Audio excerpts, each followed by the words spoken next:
السلام عليكم ورحمة الله وبركاته. إن الحمد لله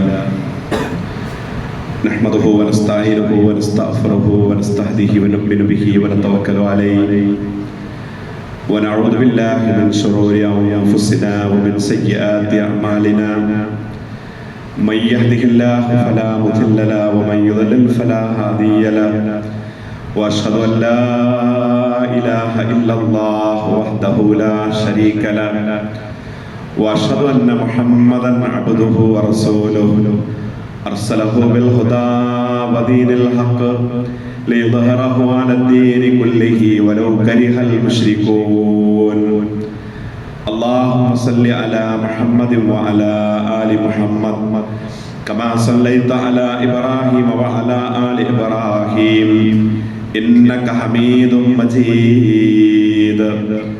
اللهم بارك على محمد وعلى آل محمد كما باركت على إبراهيم وعلى آل إبراهيم إنك حميد مجيد. إن نريد إلا الإصلاح ما استطعت وما توفيقي إلا بالله عليه توكلت وإليه أنيب. اللهم رب اشرح لي صدري ويسر لي أمري واحلل عقدة من لساني يفقهوا قولي. يا أيها الذين آمنوا اتقوا الله ولتنظر نفس ما قدمت لغد واتقوا الله إن الله خبير بما تعملون. أعوذ بالله من الشيطان الرجيم. يا أيها الذين آمنوا اتقوا الله حق تقاته ولا تموتن إلا وأنتم مسلمون. بسم الله الرحمن الرحيم. وآتاكم من كل ما سألتموه وإن تعدوا نعمة الله لا تحصوها إن الإنسان لظلوم كفار. സമാദരണീയരായ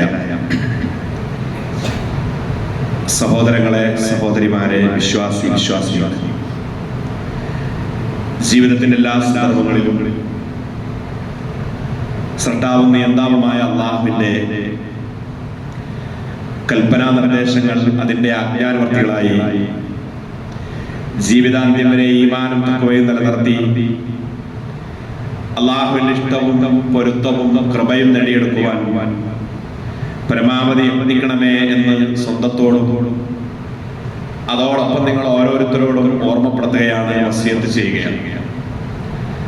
അത്തരം ഭാഗ്യശാലികളിൽ, മുത്തക്കികളിൽ, വിശിഷ്യ മുവാഹിദുകളിൽ അല്ലാഹു എല്ലാവരെയും ഉൾപ്പെടുത്തി അനുഗ്രഹിക്കുമാറാവട്ടെ. അല്ലാഹുവിന്റെ അനുഗ്രഹീതമായിട്ടുള്ള നിഅമത്ത് കൊണ്ട്, മഹത്തായ ഫദ്ല് കൊണ്ട് വിശുദ്ധ റമദാൻ അതിന്റെ 8ാമത്തെ ദിനത്തിന്റെ പൂർത്തീകരണത്തിലേക്ക് നീങ്ങാൻ അല്ലാഹു നമുക്ക് ഉദവി നൽകിയിരിക്കുകയാണ്. വളരെ പെട്ടെന്ന് 7 ദിവസങ്ങൾ പൂർത്തീകരിച്ച് 8ന്റെയും എൻഡിലേക്ക് നീങ്ങുമ്പോൾ ഇതിന് അല്ലാഹു നമുക്ക് തൗഫീഖ് നൽകി എന്നുള്ളത് വലിയ മഹത്തായ ഒരു നിഅമത്താണ്. ഈ റമദാനും ഇതിന്റെ ദിനരാത്രങ്ങളും അല്ലാഹു നമ്മിലേക്ക് ഒരിക്കലും ഇത് അവിചാരിതമായി നമ്മിലേക്ക് കടന്നു വന്ന ഒന്നല്ല. അല്ലാഹുവിന്റെ കൃത്യമായ തീരുമാനത്തിലും പ്ലാനിങ്ങിലുമാണ് ഇത് വന്നിട്ടുള്ളത്. എന്ന് വെച്ചാൽ നമ്മുടെ കൂടെ കഴിഞ്ഞ റമദാനിലുണ്ടായിരുന്ന പലരെങ്കിലും ലോകത്തിന്റെ വ്യത്യസ്ത ഭാഗങ്ങളിൽ അല്ലാഹുവിന്റെ തീരുമാനത്തിന്, വിധിക്ക് കീഴ്പ്പെട്ട് തിരിച്ചുപോയവരും ഈ സദസ്സിൽ തന്നെ നമ്മോടൊപ്പം കഴിഞ്ഞ റമദാനിൽ ഇതുപോലെ ഒരു ഞായറാഴ്ച ദിവസം ഇവിടെ സംസാരിക്കുമ്പോൾ ഈ സദസ്സിൽ മുഖാമുഖം ഉണ്ടായിരുന്ന ഷാജഹാൻ സാഹിബ് ഇന്ന് ബർസഖി ലോകത്താണ്. അദ്ദേഹത്തിന് അല്ലാഹു മഗ്ഫിറത്തും മർഹമത്തും നൽകുമാറാവട്ടെ. ഒന്നിച്ചവരോടൊപ്പം സ്വർഗത്തിൽ കഴിഞ്ഞുകൂടുവാനുള്ള ഭാഗ്യം അല്ലാഹു നമുക്ക് സമ്മാനിക്കുമാറാവട്ടെ. ഞാൻ പറഞ്ഞു വരുന്നത്, ഈ ദിനരാത്രങ്ങളൊക്കെ അള്ളാഹു നമുക്ക് നൽകിയ വലിയ സൗഭാഗ്യമാണ്. ഇനി വരും ദിവസങ്ങൾ, ബാക്കിയുള്ള ദിനരാത്രങ്ങൾ, എണ്ണപ്പെട്ട ദിവസങ്ങൾ, ആർക്കൊക്കെ അതിനെ ഉൾക്കൊള്ളാനും നിലനിർത്താനും സാധിക്കുമെന്ന് നമുക്ക് പറയാൻ കഴിയില്ല. ഇനി അത് കഴിഞ്ഞ് അടുത്ത റമദാനിൽ ഈ ഇരിക്കുന്നവരിൽ ഞാനും നിങ്ങളും ഒക്കെ ആരൊക്കെ ഉണ്ടാകുമെന്ന് നമുക്ക് പറയാൻ കഴിയും. അപ്പൊ ഇങ്ങനെയൊക്കെയാണ് ഈ ലോകത്തിന്റെ സംവിധാനവും ചുറ്റുപാടും അതിന്റെ യാഥാർത്ഥ്യങ്ങളും എന്നൊക്കെ നമ്മൾ തിരിച്ചറിയുമ്പോൾ വലിയ ഒരു മുന്നേറ്റവും ആ നിലക്കുള്ള ചിന്തയുമായിരിക്കണം വിശ്വാസികൾ എന്നുള്ള നിലക്ക് നമുക്ക് ഉണ്ടാവേണ്ടത്. നമ്മെ സംബന്ധിച്ചിടത്തോളം അള്ളാഹു ഭൂമി ലോകത്ത് നമുക്ക് അനുവദിച്ചിരിക്കുന്ന സമയം വളരെ കുറച്ചാണ്, തുലോം കുറവാണ്. ഈ കുറഞ്ഞ കാലയളവിൽ നമുക്ക് വലിയ ഒരു ലോകത്തേക്ക് എത്തിപ്പിടിക്കാൻ സാധിക്കണം. റസൂലുള്ളാഹി സ്വല്ലല്ലാഹു അലൈഹി വസല്ലമയുടെ ഒരു ഹദീസിൽ നമുക്ക് കാണാൻ സാധിക്കും, എന്റെയും നിങ്ങളുടെ ഉദാഹരണം, വേദഗ്രന്ഥം ലഭിച്ചവരുടെ ഉദാഹരണം ഒരു കൂലിക്ക് തൊഴിലാളികളെ വിളിച്ചവരെ പോലെയാണെന്ന് റസൂലുള്ളാഹി സ്വല്ലല്ലാഹു അലൈഹി വസല്ലം പറയുന്നു. ഇമാം ബുഖാരി ഉദ്ധരിക്കുന്ന ഹദീസിൽ ഒരു വലിയ ഉടമസ്ഥൻ അദ്ദേഹം കൂലിക്ക് പണിയെടുക്കാൻ വേണ്ടി കുറച്ച് തൊഴിലാളികളെ വിളിച്ചു. അവിടുന്ന് പറയുന്നു ആ ഹദീസിൽ, രാവിലെ സുബഹി മുതൽ വെളുപ്പ് മുതൽ ഉച്ചവരെ ളുഹറിന്റെ സമയം വരെ ഒരു ഖീറാത്തിന് ജോലി ചെയ്യാൻ ആരാണുള്ളത്? ആ സമയത്ത് ഒരു വിഭാഗം വന്നിട്ട് ആ ജോലി ചെയ്യുകയും ഒരു ഖീറാത്ത് കൂലി അവർ കൊണ്ടുപോവുകയും ചെയ്യും. വീണ്ടും ആ ഉടമസ്ഥൻ ചോദിച്ചു, ളുഹർ മുതൽ ഉച്ച മുതൽ അസ്ർ വരെയുള്ള സമയം ഒരു ഖീറാത്തിന് ജോലി ചെയ്യാൻ വേറെ ആരാണ്? മറ്റൊരു വിഭാഗം വരികയും അവർ ആ ഡ്യൂട്ടി നിർവഹിക്കുകയും ചെയ്യും. പിന്നെ ഈ ജോലിക്ക് വിളിച്ച ആളെ ചോദിച്ചു, ഈ അസ്ർ മുതൽ മഗ്രിബ് വരെയുള്ള കുറച്ച് സമയം, ഏറ്റവും കുറഞ്ഞ സമയം അതാണ്, ആ സമയം 2 ഖീറാത്തിന് ജോലി ചെയ്യാൻ ആരാണുള്ളത്? ഒരു ഖീറാത്ത് എന്ന് പറഞ്ഞാൽ ജബൽ ഉഹുദ് എന്നാണ് റസൂലുള്ളാഹി സ്വല്ലല്ലാഹു അലൈഹി വസല്ലം പറഞ്ഞത്. ഉഹുദ് മലയുടെ അത്ര വലുപ്പം. ഈ ഉഹുദ് മല സന്ദർശിച്ചവർക്ക് അതറിയാം. 8 കിലോമീറ്റർ നീളവും 3 കിലോമീറ്റർ വീതിയും ഉഹുദ് മലക്കും. ഇത്രയുമാണ് ഒരു ഖീറാത്ത്. അപ്പൊ അസ്ർ മുതൽ മഗ്രിബ് വരെയുള്ള കുറഞ്ഞ സമയം, സൂര്യൻ അസ്തമിക്കുന്നത് വരെ ആരാണ് 2 ഖീറാത്ത് എന്ന് പറഞ്ഞപ്പോ അതും ഒരു മൂന്നാമത്തെ ടീം വന്ന് ജോലി ചെയ്തു. എന്നുള്ള പ്രവാചകൻ സല്ലല്ലാഹു അലൈഹി വസല്ലം വിശദീകരിക്കുന്നു, ആദ്യം ഒരു ഖീറാത്തിന് ജോലി ചെയ്തത് അത് ജൂതന്മാരായിരുന്നു. നീണ്ട സമയം, സുബഹി മുതൽ ളുഹർ വരെ എന്ന് പറഞ്ഞാൽ ഉച്ച വരെ നല്ല സമയമുണ്ട്. ഈ നീണ്ട സമയം ഒരു ഖീറാത്തിന് അവർ ജോലി ചെയ്ത് വാങ്ങിയിട്ട് അവർ പോയി. ഈ ളുഹർ കഴിഞ്ഞ് അസ്ർ വരെ ഒരു ഖീറാത്തിന് ജോലി ചെയ്ത് ആ കൂലി വാങ്ങിപ്പോയവരാണ് നസാറാക്കളായിട്ടുള്ള ക്രിസ്ത്യാനികൾ. എന്നാൽ കുറഞ്ഞ സമയം, അസ്ർ മുതൽ മഗ്രിബ് വരെയുള്ള കുറഞ്ഞ സമയം, ഏറ്റവും കുറഞ്ഞ സമയം ജോലി ചെയ്ത് 2 ഖീറാത്ത് വാങ്ങിപ്പോയവര് എന്റെ ഉമ്മത്താണെന്ന് റസൂലുള്ളാഹി സ്വല്ലല്ലാഹു അലൈഹി വസല്ലം പറഞ്ഞു. ഇത് പറഞ്ഞപ്പോ പ്രവാചകൻ നമ്മളെ പഠിപ്പിക്കുക, ഈ ആദ്യത്തെ 2 വേദം കിട്ടിയ 2 വിഭാഗവും ഇഞ്ചീലും തൗറാത്തും ലഭിച്ചിട്ടുള്ള ഈ 2 വിഭാഗവും അവർ ദേഷ്യം പിടിച്ചു, അവർ കോപിച്ചു, ശോഭിച്ചു. അവർ പറഞ്ഞു, ഞങ്ങൾ കൂടുതൽ സമയം ജോലി ചെയ്തു, ഞങ്ങൾക്ക് കുറച്ച് പ്രതിഫലം. എന്നാൽ മൂന്നാമത്തെ വിഭാഗം കുറച്ച് സമയം ജോലി ചെയ്തു, അവർക്ക് കൂടുതൽ പ്രതിഫലം. അപ്പൊ അള്ളാഹു അവരോട് ചോദിച്ചു, ഞാൻ നിങ്ങൾ ചെയ്ത ജോലിയിൽ നിന്ന് നിങ്ങളോട് അനീതി കാണിച്ചു, നിങ്ങൾക്ക് വല്ലതും കുറച്ചോ? നിങ്ങൾക്ക് എന്തെങ്കിലും കുറവ് വരുത്തിയിട്ടുണ്ടോ? അപ്പൊ ഈ 2 വിഭാഗവും, വേദം കിട്ടിയ 2 വിഭാഗം പറഞ്ഞില്ല, ഒന്നും കുറച്ചിട്ടില്ല. എന്നാലും ഞങ്ങൾക്ക് ചെറിയൊരു പരിഭവമുണ്ട്, ഞങ്ങൾ കൂടുതൽ സമയം എടുത്തിട്ട് ഞങ്ങൾക്ക് ഒരു ഖീറാത്ത്, കുറച്ചെടുത്തവർക്ക് 2 ഖീറാത്ത് കിട്ടിയതിലുള്ള പരിഭവം, പക്ഷെ ഞങ്ങൾക്കൊന്നും കുറച്ചിട്ടില്ലെന്ന് അവർ സമ്മതിച്ചു. അപ്പൊ അള്ളാഹു പറഞ്ഞു, ഇത് ഹാദാ മിൻ ഫളിൽ, ഇത് എന്റെ ഫളിലാണ്, ഇത് ഞാൻ ഉദ്ദേശിക്കുന്നവർക്ക് ഞാൻ കൊടുക്കുന്ന ഫളിലാണ്, അതിൽ നിങ്ങൾ ആരും പരിഭവപ്പെടേണ്ടതില്ല എന്ന് അള്ളാഹു ഈ വിഭാഗത്തെ ബോധ്യപ്പെടുത്തും. അപ്പൊ നമ്മൾ ആലോചിച്ചു, അപ്പൊ നമുക്ക് അള്ളാഹു നൽകിയത് ഏറ്റവും പ്രധാനപ്പെട്ടതാണ്. നമ്മളെ അള്ളാഹു പ്രത്യേകം തെരഞ്ഞെടുത്തു. ഖുർആനിലൂടെ പറഞ്ഞു, ഇസ്തഫൈന, നാം നിങ്ങളെ തെരഞ്ഞെടുത്തിരിക്കുന്നു, നാം നിങ്ങളെ തെരഞ്ഞെടുത്തിരിക്കുന്നു. ഇജ്തബാക്കും, വേറെ സ്ഥലത്ത് പറഞ്ഞു നാം നിങ്ങളെ തെരഞ്ഞെടുത്തിരിക്കുന്നു. അപ്പൊ അള്ളാഹു നമ്മളെ പ്രത്യേകമായി തെരഞ്ഞെടുത്ത് നമുക്ക് ചില പ്രത്യേകതകൾ നൽകി എന്ന് പറഞ്ഞാൽ മറ്റുള്ള സമുദായത്തിൽ ഒന്നും കിട്ടാത്ത പ്രതിഫലം അള്ളാഹു നമുക്ക് വാഗ്ദത്തം ചെയ്യുമ്പോൾ അതിൽ ഏറ്റവും പ്രധാനപ്പെട്ട ഒരു അവസരമാണ് യഥാർത്ഥത്തിൽ ഈ റമദാൻ എന്ന് പറയുന്നത്.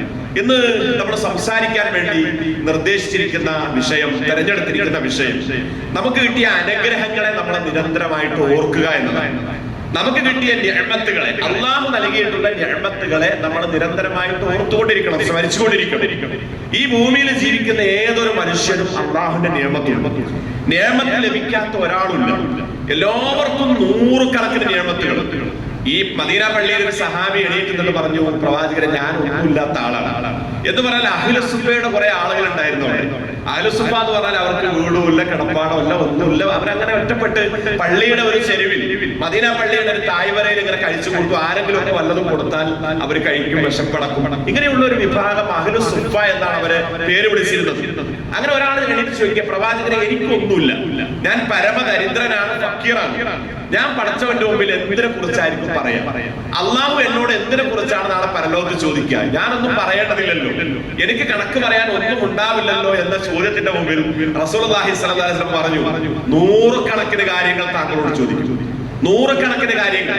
താങ്കൾ വീട്ടിൽ നിന്ന് ഒരുപക്ഷെ പുറത്തിറങ്ങി നടക്കുന്നത്, ഈ പള്ളിയിലേക്ക് തിരിച്ചു നടന്നു വന്നത്, ഈ പള്ളിയിൽ ഇരുന്നത്, ഇപ്പൊ എണീറ്റ് നിന്ന് ചോദിക്കുന്നത്, നിൽക്കാനുള്ള കഴിവ്, ഇരിക്കാനുള്ള കഴിവ്, ഓരോ താങ്കളുടെ ശരീരത്തിന്റെ ഓരോ അനക്കം, വിരലുകളുടെ അനക്കം, ഓരോന്നിന്റെയും വിളക്കം എല്ലാം അല്ലാഹു ചോദിക്കും എന്ന് അദ്ദേഹത്തോട് പറയുമ്പോൾ നമ്മൾ ആലോചിക്കും. അപ്പൊ നമ്മുടെയൊക്കെ ജീവിതത്തിൽ നമ്മൾ എത്രയാണ് അള്ളാഹുവിന്റെ മുമ്പിൽ കണക്ക് പറയേണ്ടത്? ധാരാളം കണക്കിന് നിയമത്തിൽ അതിങ്ങനെ ഓർത്ത് ഒരു പൂർണ്ണ വിശ്വാസി എന്ന് പറഞ്ഞാൽ എല്ലാ സമയത്തും അള്ളാഹനെ സ്തുതിച്ചുകൊണ്ടിരിക്കും. അൽഹംദുലില്ലാ അൽഹംദുലില്ലാ എന്നിങ്ങനെ പറഞ്ഞുകൊണ്ടിരിക്കും.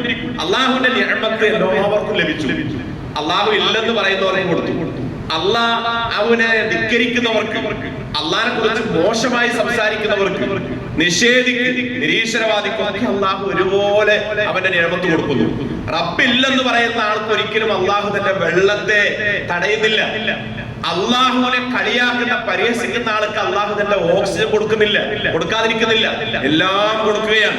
അതാണ് വിശുദ്ധ ഖുർആൻ പറഞ്ഞത്, വആതാകും മിൻ കുല്ലി മാ സഅൽതുമൂഹു വഇൻ തഅദ്ദൂ നിഅമതല്ലാഹ് ലാ തഹ്സൂഹാ ഇന്നൽ ഇൻസാന ലളൂമുൻ കഫാർ. വആതാകും മിൻ കുല്ലി മാ സഅൽതുമൂ, നിങ്ങൾ ഏതൊരു കാര്യം അള്ളാഹുവിനോട് ചോദിച്ചിട്ടുണ്ടോ ആ ചോദിച്ചത് മുഴുവൻ വാരിക്കോരി അവൻ നിങ്ങൾക്ക് തന്നിട്ടുണ്ട്. ഒന്നും കുറവ് വരുത്തിയിട്ടില്ല, ഒന്നും നിങ്ങൾക്ക് പോരെന്ന് പറയാനില്ലാത്ത വിധം ആവോളം നിങ്ങൾക്ക് തന്നവനാണ് അള്ളാഹു. എന്നിട്ട് അള്ളാഹു പിന്നെ പറയുന്നത്, നിങ്ങൾക്ക് കിട്ടിയ നിഅമത്തുകളെ നിങ്ങൾ എണ്ണി കണക്കാക്കാൻ വേണ്ടി ശ്രമിച്ചാൽ, അതിനുവേണ്ടി നിങ്ങൾ ദിവസങ്ങൾ ചെലവഴിച്ചാൽ, വർഷങ്ങൾ ഇരുന്നിട്ട് നിങ്ങൾ കണക്ക് കൂട്ടിക്കിടിച്ചാലും ഒരിക്കലും അത് കണക്കാക്കാൻ നിങ്ങൾക്ക് വ്യക്തപ്പെടുത്താൻ സാധ്യമല്ല. എന്നിട്ട് അല്ലാഹു ആയത്ത് അവസാനിപ്പിക്കുന്നത് ഇങ്ങനെയാണ്, ഇന്നൽ ഇൻസാന ലളൂമുൻ കഫാർ. തീർച്ചയായും ഇതൊക്കെ കിട്ടിയിട്ടുള്ള മനുഷ്യൻ, ഇതൊക്കെ അനുഭവിക്കുന്ന മനുഷ്യൻ തന്റെ സർക്കാവിനോട് അതിക്രമം കാണിക്കുന്നവനാണ്, നിഷേധാത്മകമായ നിലപാട് സ്വീകരിക്കുന്നവനാണ്. മനുഷ്യനെ പറ്റി അല്ലാഹു അവന്റെ ചില കുറവുകളെ, നന്ദികേടിനെയാണ് എടുത്ത് പറയുന്നത്. നോക്കൂ, നമുക്ക് കിട്ടിയ എല്ലാം ശുക്റുൻ നിഅമി, ശുക്റുൽ മുൻഅമി അലാ അൻആം, എല്ലാ നിഅമത്തുകളും, ഏതൊരു നിഅമത്തുണ്ടോ അതിലൊക്കെ നമ്മൾ ശുക്ർ പറയണം. എല്ലാത്തിനും ശുക്ർ പറയണം. നമ്മൾ എന്തൊക്കെ അനുഭവിക്കുന്നുണ്ട്? നമ്മളിപ്പോ ഇവിടെ ഈ ശീതീകരിച്ച പള്ളിയിൽ ഇരിക്കുന്നു, ഈ ഫാനിന്റെ കാറ്റിന്റെ ചോട്ടിലിരിക്കുന്നു. എല്ലാം നമ്മുടെ മക്കള്, നമ്മുടെ ജോലി, നമുക്ക് കിട്ടിയ സമ്പത്ത്, നമ്മുടെ വാഹനം, ഇതൊക്കെ നമ്മൾ അതിന് നന്ദി പറയണം. പ്രവാചകന്മാരൊക്കെ അങ്ങനെയായിരുന്നു. ഒരു കുഞ്ഞിനെ കിട്ടിയപ്പോ, നൂഹ് നബി അലൈഹി എല്ലാ പ്രവാചകന്മാരും വാർദ്ധക്യത്തിൽ കുഞ്ഞിനെ കിട്ടിയപ്പോ അവരൊക്കെ അല്ലാഹുവിന്റെ മുമ്പിൽ സ്മരിച്ചു, അൽഹംദുലില്ലാഹില്ലദീ, അല്ലാഹുവേ ഈ സമയത്ത് ഞങ്ങൾക്ക് മക്കളെ നൽകിയ നിനക്കാണ് സ്തുതി. ജീവിതത്തിന്റെ സായം സന്ധ്യയിൽ ഇനി മക്കൾ ഒരിക്കലും ഉണ്ടാവില്ലെന്ന് ഒരു പ്രതീക്ഷയുമില്ലാത്ത ഖലീലുല്ലാഹി ഇബ്രാഹിം അലൈഹിസ്സലാത്തു വസ്സലാം പ്രവാചകൻ അവസാനത്തിൽ സായം സന്ധ്യയിൽ അസ്തമിക്കാൻ സെക്കൻഡുകൾ അല്ലെങ്കിൽ മിനിറ്റുകൾ ബാക്കിയിരിക്കുന്ന സമയത്ത് ലഭിച്ച കുഞ്ഞിന്റെ മുമ്പിൽ ശുക്രോട് കൂടിയാണ് നന്ദി പറഞ്ഞത്. എല്ലാത്തിനും നന്ദി. നമ്മൾ ആലോചിച്ചു, നമ്മൾ ജോലി ചെയ്യുമ്പോൾ, ജോലി ഒരു സമയം കഴിഞ്ഞാൽ പിന്നെ നമ്മൾ റെസ്റ്റ് എടുക്കുന്നു. എന്താണ്? വിശ്രമം ആവശ്യമുണ്ട്. പകല് ജോലി ചെയ്ത ആള് രാത്രി കിടന്നുറങ്ങുന്നു. രാത്രി ജോലിയുള്ള, നൈറ്റ് ഡ്യൂട്ടി ഉള്ളവർ പകല് കിടന്നുറങ്ങുന്നു. ഈ ഉറങ്ങി എണീക്കുമ്പോൾ നമ്മുടെ ശരീരത്തിന് കിട്ടുന്ന ഒരു ആയാസമുണ്ട്, നമുക്ക് കിട്ടുന്ന ഒരു റാഹത്തുണ്ട്. നമ്മൾ ആ സമയത്ത് എന്താ ചെയ്യേണ്ടത്? റസൂലുള്ളാഹി സ്വല്ലല്ലാഹു അലൈഹി വസല്ലം ഉറക്കം തുടരുമ്പോൾ എന്താ പ്രാർത്ഥിക്കാറുള്ളത്? അൽഹംദുലില്ലാഹില്ലദീ അഹ്യാന ബഅദമാ അമാതനാ വഇലൈഹിൻ നുശൂർ. ഈ ഉറക്കിൽ നിന്ന് ഞങ്ങൾക്ക് വീണ്ടും ആരോഗ്യത്തോടു കൂടി ഉണർവ് നൽകിയ നാഥാ, നിനക്കാണ് സർവ്വസ്തുതിയും. നമ്മൾ ആലോചിക്കും ഈ പ്രാർത്ഥന മുഴുവനായിട്ട് വശമില്ലാത്തവർ ഏറ്റവും ചുരുങ്ങിയത് അൽഹംദുലില്ലെങ്കിലും ഉറക്കെ പറയാൻ, നമ്മുടെ മനസ്സിൽ നിന്ന് ആ ഒരു വാക്ക് പുറത്തേക്ക് വരാൻ അത് വരുന്നുണ്ടെങ്കിൽ നമ്മൾ അള്ളാഹുവിന് ശുക്ർ കാണിക്കുന്നവരാണ്. നബി കരീം സല്ലല്ലാഹു അലൈഹി വസല്ലം പറഞ്ഞു, നിങ്ങൾക്ക് കിട്ടിയ ഏറ്റവും വലിയ അനുഗ്രഹമാണ് ആഫിയത്ത്, ഏറ്റവും വലിയ നിഅമത്താണ് ആരോഗ്യം. എന്നിട്ട് പറഞ്ഞു, നിങ്ങൾ ബാങ്കിന്റെയും ഇഖാമത്തിന്റെയും ഇടയിലുള്ള സമയം പരമാവധി അള്ളാഹുവിനോട് ചോദിക്കുക. ഉത്തരം കിട്ടാൻ ഏറെ സാധ്യതയുണ്ട്. ഈ 10-15 മിനിറ്റ് സമയം ബാങ്കിന്റെയും ഇഖാമത്തിന്റെയും ഇടയിലുള്ള സമയം എന്താ നമ്മൾ ചോദിക്കേണ്ടത് എന്ന് സഹാബത്ത് ചോദിച്ചപ്പോൾ നബി സല്ലല്ലാഹു അലൈഹി വസല്ലം പറഞ്ഞത്, നിങ്ങൾ ഒന്നും ചോദിക്കേണ്ട, ഒറ്റ കാര്യം മതി, സലിൽ ആഫിയ, ആഫിയത്ത് ചോദിച്ചാൽ മതി. ആഫിയത്താണ് നിങ്ങൾ ചോദിക്കേണ്ടത്. റസൂലുള്ളാഹിയുടെ പ്രാർത്ഥന എങ്ങനെയാണ്? അല്ലാഹുമ്മ ആഫിനി, പടച്ചവനെ എനിക്ക് ആഫിയത്ത് നൽകണമേ, എനിക്ക് ആഫിയത്ത് നൽകണമേ. എല്ലാ വിഷയത്തിലും നമ്മൾ നിരന്തരമായിട്ട് അതിങ്ങനെ പറഞ്ഞുകൊണ്ടിരിക്കണം.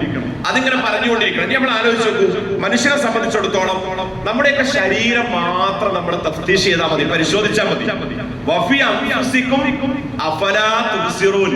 മനുഷ്യരെ നിങ്ങൾ നിങ്ങളുടെ ശരീരത്തിലേക്ക് മാത്രം നോക്കിയാൽ മതി. നമ്മുടെ ശരീരത്തിലുള്ള നിഅമത്തുകൾ മാത്രം കോടാനുകോടികൾ വിലമതിക്കാൻ കഴിയാത്തതാണ്. നമ്മുടെ ശരീരത്തിൽ 78 പ്രധാനപ്പെട്ട അവയവങ്ങളുണ്ട്. 78 അവയവങ്ങൾ. ഈ 78 അവയവങ്ങൾ നമ്മൾ കാണുന്നതും കാണാത്തതും പ്രത്യക്ഷവും പരോക്ഷവുമായിട്ട്. ഇപ്പൊ നമ്മുടെ കണ്ണ്, നമ്മുടെ നാവ്, നമ്മുടെ മൂക്ക്, നമ്മുടെ കാത്, നമ്മുടെ കൈകാലുകൾ, വിരലുകൾ, നമ്മുടെ അതിന്റെ മറ്റുള്ള അവയവങ്ങൾ ഇതൊക്കെ നമ്മൾ കാണുന്നു. എന്നാൽ കാണാത്ത നമ്മുടെ ഉള്ളിന്റെ ഉള്ളിലുള്ള കരളും, നമ്മുടെ വൃക്കയും, നമ്മുടെ ശ്വാസകോശവും, നമ്മുടെ ഹൃദയവും, നമ്മുടെ തലച്ചോറും, അതേപോലെ നമ്മുടെ കിഡ്നിയും, നമ്മുടെ കരളും, നമ്മുടെ ഞരമ്പുകൾ, നാഡികൾ, കുടൽമാലകൾ, ശരീരത്തിനുള്ളിൽ ധാരാളം. എവിടെയെങ്കിലും ചെറിയ ഒരു കേട് വന്നാൽ, ഒരു ബ്ലോക്ക് വന്നാൽ അതെല്ലാം പ്രശ്നമായി. ചില ആളുകൾക്ക് എണീക്കാൻ പറ്റൂല, കാൽ അതേ വേദന. അപ്പൊ എന്താ, ഞരമ്പുകൾ ബ്ലോക്കായി കിടക്കുകയാണ്. അവരെ സംബന്ധിച്ചിടത്തോളം എണീക്കാൻ പറ്റുന്നില്ല. ചില ആളുകൾക്ക് കണ്ണിന് കാഴ്ചയില്ല, ഞരമ്പുകൾ തലച്ചോറിൽ നിന്ന് ആ ഭാഗത്തേക്ക് പോകുന്ന കണ്ണിന്റെ ഞരമ്പുകൾ ബ്ലോക്ക് ആയിട്ടുണ്ട്. നമുക്ക് കിട്ടിയ നിഅമത്തുകൾ എത്രയാണ്? ഈ 78 അവയവങ്ങളിൽ 5 എണ്ണം മനുഷ്യന്റെ അതിജീവനത്തിന് അത്യന്താപേക്ഷിതമാണ്. ഏതാണ് 5 എണ്ണം? 1 തലച്ചോറ്, 2 ഹൃദയം, 3 ശ്വാസകോശം, 4-മത്തേത് കിഡ്നി, 5-മത്തേത് കരള്. നമ്മൾ ആലോചിക്കും ഇതിന്റെ വില എത്രയാണ്? ഇതൊക്കെ നമ്മൾ തിരിച്ചറിഞ്ഞാൽ, അടുത്തറിഞ്ഞാൽ, നമ്മൾ എല്ലാ സമയത്തും ഇത് നൽകിയ ദാതാവിനെ നമ്മൾ സ്മരിക്കും, നമ്മൾ സ്തുതിക്കും.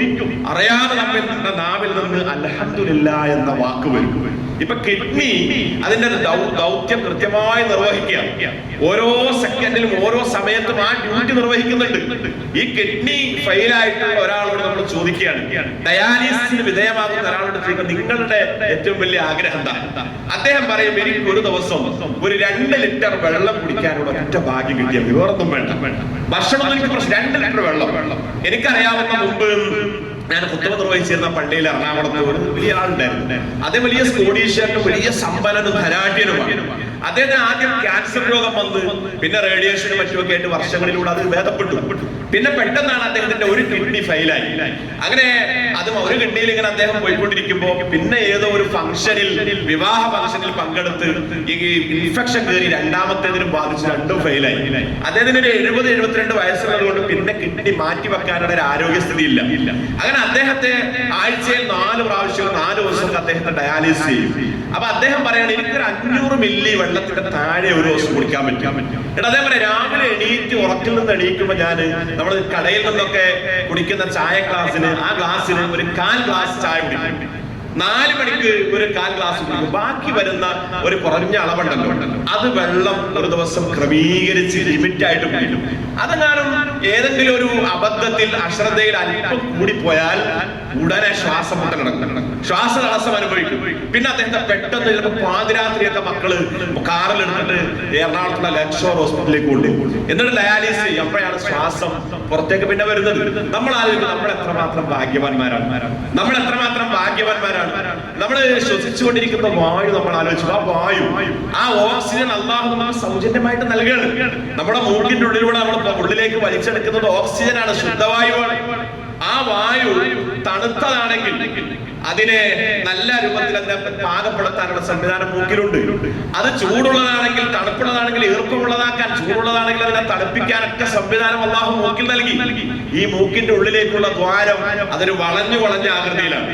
എന്തിനാണ് വളഞ്ഞ ആകൃതിയിലായത്? ആ മൂക്കിന്റെ ഉള്ളിലൂടെ ഈ പറഞ്ഞ ശുദ്ധവായു മാത്രമേ കടന്നു പോകാൻ പാടുള്ളൂ. അള്ളാഹുവിന്റെ ഒരു ക്രമീകരണമാണത്. അതിലൂടെ ഒരു പ്രാണി ഉള്ളിലേക്ക് പോയാൽ നമ്മൾ പെട്ടെന്ന് തുമ്മും, പുറത്തേക്ക് തള്ളും. ഒരു പൊടിയോ എന്തെങ്കിലും ആയിപ്പോയി ഒരു മലിനമായിട്ട് എന്തെങ്കിലും പോയാൽ പുറത്തേക്ക് തള്ളും. ആ ശുദ്ധവായു പോയി അത് എത്തുന്നത് എവിടെയാണ്? ആ മൂക്കിന്റെ ദ്വാരം ചെന്ന് അവസാനിക്കുന്നത് തൊണ്ടയിലാണ്. തൊണ്ടയിലെത്തുമ്പോൾ ഒരു ജംഗ്ഷനാണ്. രണ്ട് ഭാഗത്തേക്ക് വഴി പോകും. ഒന്ന് അന്നനാളത്തിലേക്കും ഒന്ന് ശ്വസനനാളത്തിലേക്കും. നമ്മൾ ആലോചിക്കും എത്രമാത്രം ക്രമീകരണമാണ് അള്ളാഹു നമുക്ക് നടത്തി തന്നത്. ദയാപരനായ, കാരുണ്യവാനായ, വദൂദായ അള്ളാഹു നമുക്ക് നൽകിയത്.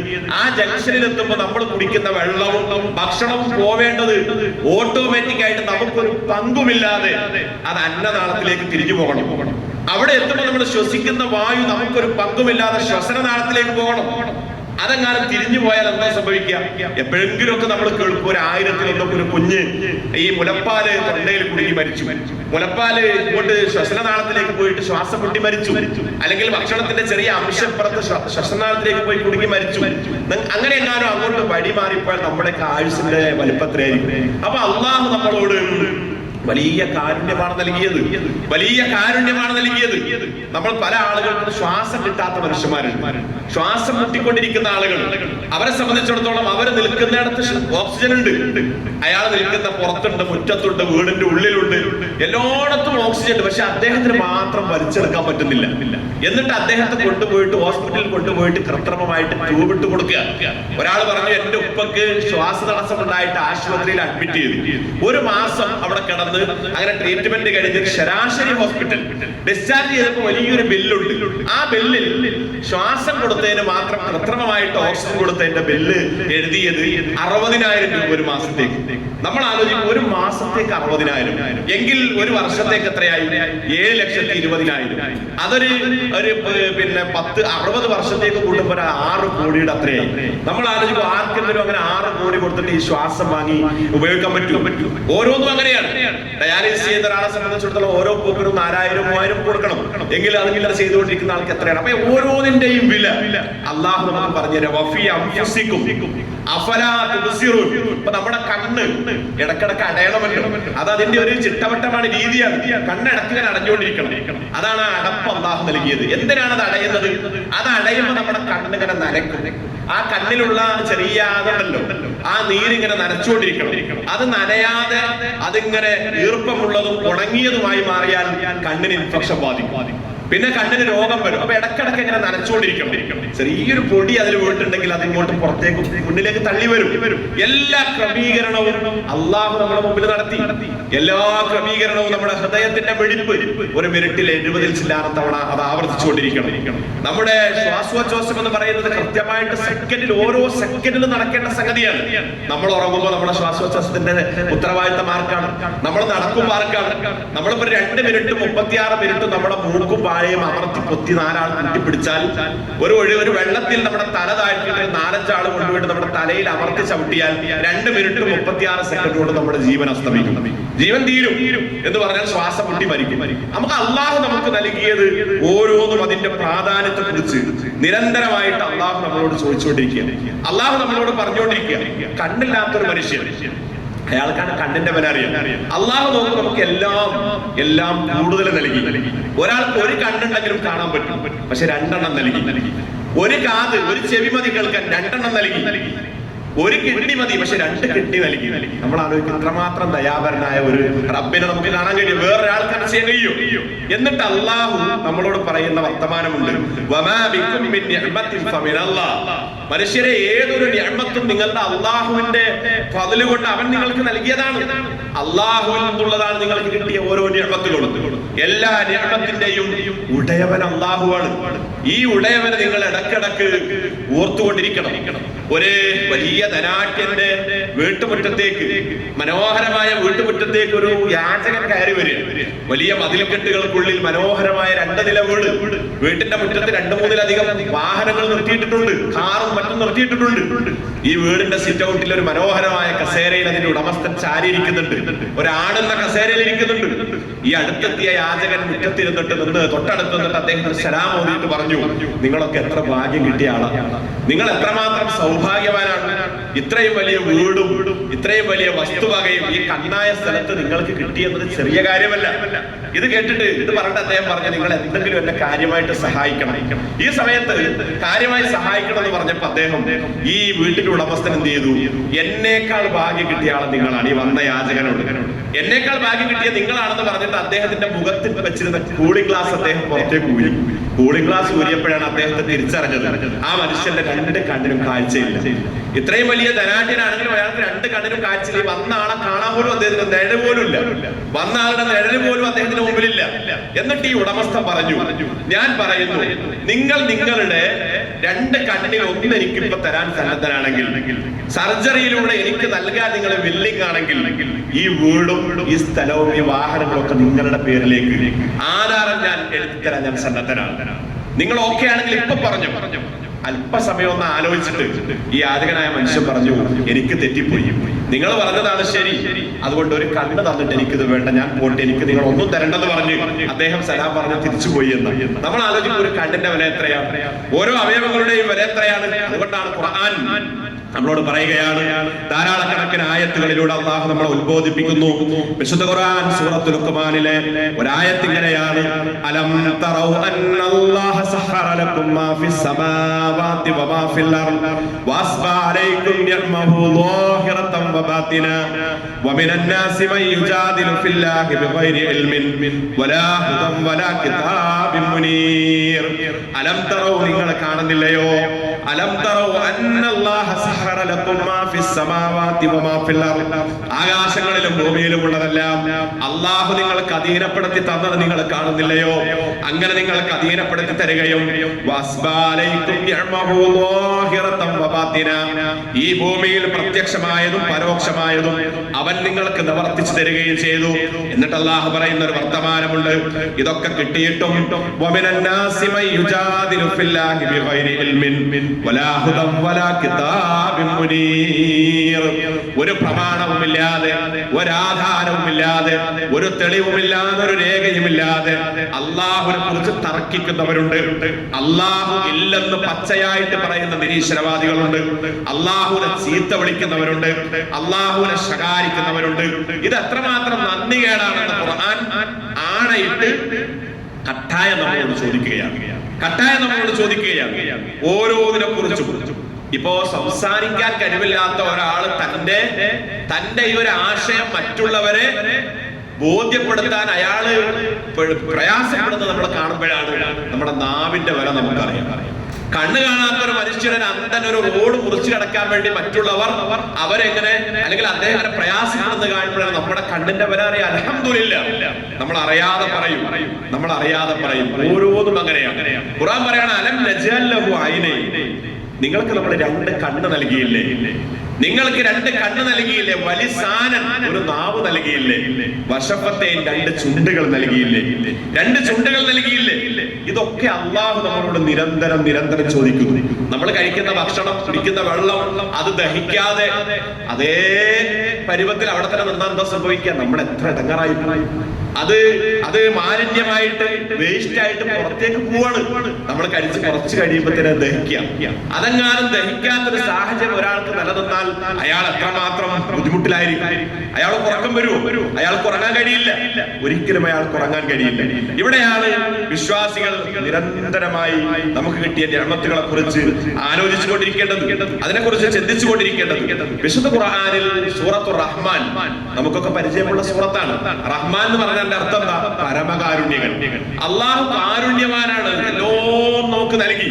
ഈ റഹ്മാൻ എന്ന അർത്ഥത്തിൽ അല്ലാഹുവിന്റെ 99 വിശിഷ്ട നാമങ്ങളിൽ ഒരു നാമമായ റഹ്മാൻ എന്ന തലക്കെട്ടിലുള്ള സൂറത്തിൽ 31-ാമത്തെ ആയത്ത് മുതൽ വലിമൻ ഖാഫ മഖാമ റബ്ബിഹി ജന്നത്താൻ, അള്ളാഹുവിന്റെ സ്ഥാനത്തെ ഭയപ്പെടുന്നവർക്ക്, അവന് ശുക്ർ കാണിക്കുന്നവർക്ക് 2 സ്വർഗമുണ്ട് എന്ന് അള്ളാഹു പറഞ്ഞിട്ട് പിന്നെ 32 ആയത്തുകൾ സ്വർഗത്തെ കുറിച്ച് ഇങ്ങനെ വർണ്ണിക്കുക. സ്വർഗത്തിന്റെ മനോഹാരിത, അതിന്റെ ആനന്ദം, അതിന്റെ നയനാനന്ദകരമായിട്ടുള്ള അവസ്ഥ, സന്തോഷദായകമായ അവസ്ഥ, ഇതൊക്കെ പറയുന്നതിന്റെ ഇടയിൽ 31 ആയത്തിൽ ഇടക്ക് അള്ളാഹു ചോദിക്കുന്ന ചോദ്യം, ഇടവിട്ട് അള്ളാഹു ചോദിക്കുന്നത്, ഈ സ്വർഗത്തിന്റെ മനോഹാരിത വിശദീകരിക്കുന്നതിന്റെ ഇടയിൽ 31 ആയത്ത് ആവർത്തിച്ച് വന്ന ഒരേ ആയത്ത് അള്ളാഹു ചോദിക്കുന്ന ഒരു ചോദ്യമുണ്ട്.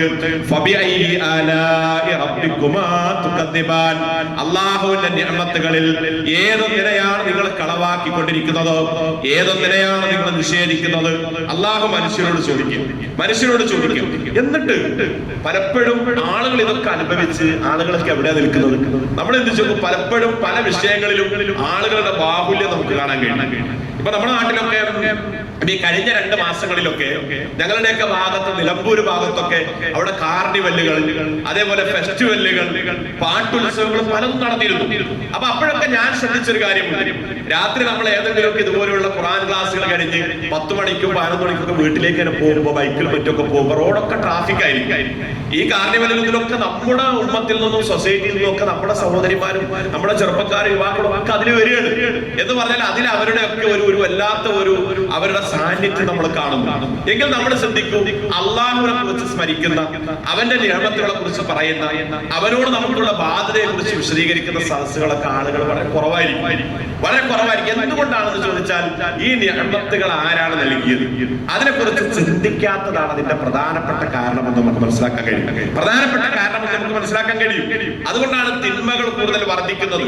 ഓരോന്നും നമ്മൾ കേൾക്കണം, അവരെ കൊലപാതകം നടത്തി, സ്വന്തം കൂടപ്പിറപ്പുകളെ തലക്ക് ചുറ്റിയോ കൊണ്ട് അടിച്ച് കൊന്നുകളയുന്നു, അല്ലാത്ത നിലക്കുള്ള വലിയ വലിയ പലതും സംഭവിക്കുന്നു. ഇതിന്റെയൊക്കെ പിന്നിൽ എന്താണെന്ന് ചോദിച്ചാൽ, നമ്മൾ പലപ്പോഴും അള്ളാഹുവിന്റെ നിയമത്തുകളിൽ നിന്ന് മതിമറക്കുകയാണ്, അതിനെ അറിയാതെ പോവുകയാണ്. എന്നിട്ട് അള്ളാഹു നമ്മളോട് പറയുന്ന ഒരു കാര്യമുണ്ട്,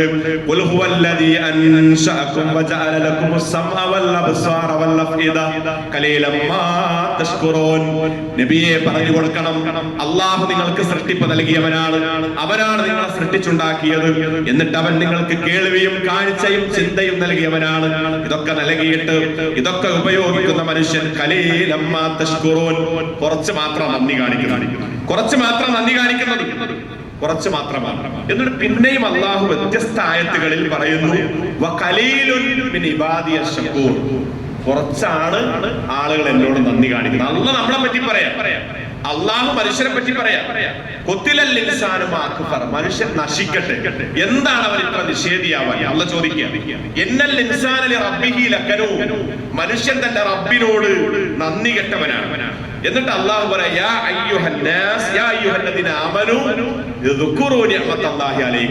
മനുഷ്യരെ നിങ്ങൾക്ക് അള്ളാഹു നൽകിയ നിഅമത്തുകളെ നിങ്ങൾ ഓർക്കണം.